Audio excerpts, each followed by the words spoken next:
देवी सर्वभूतेषु शक्तिरूपेण संस्थिता नमस्तस्यै नमस्तस्यै नमस्तस्यै नमो नमः। नमस्कार दोस्तों, आज हम बात करेंगे नवरात्रि के दूसरे दिन पूजी जाने वाली देवी और नौ दुर्गा का दूसरा स्वरूप माँ ब्रह्मचारिणी।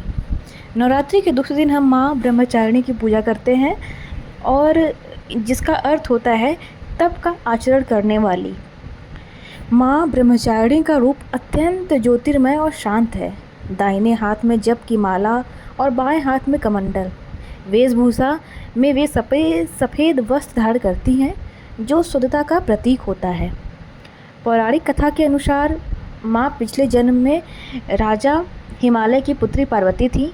नारद जी के उपदेश पर उन्हें भगवान शिव को पति के रूप में प्राप्त करने के लिए हजारों वर्षों तक कठिन तपस्या की थी।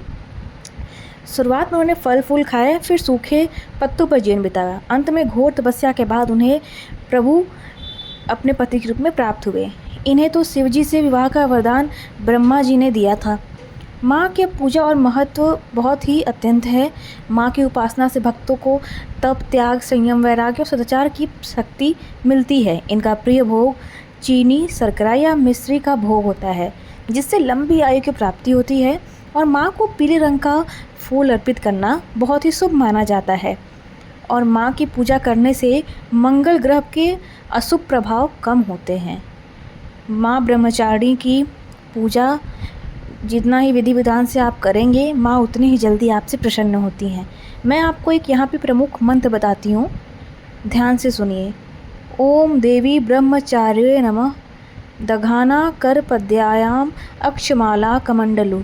देवी प्रसीदतु मयि ब्रह्मचारिणी नुत्तमा। तो माँ ब्रह्मचारिणी की पूजा नवरात्रि के दूसरे दिन होता है।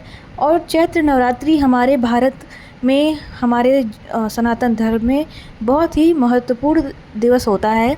और सभी माताएं बहनें बहुत ही श्रद्धा के साथ इस व्रत को करती हैं और माँ का 9 दिनों तक कलश रखकर अखंड ज्योति जला के पूजा की जाती है।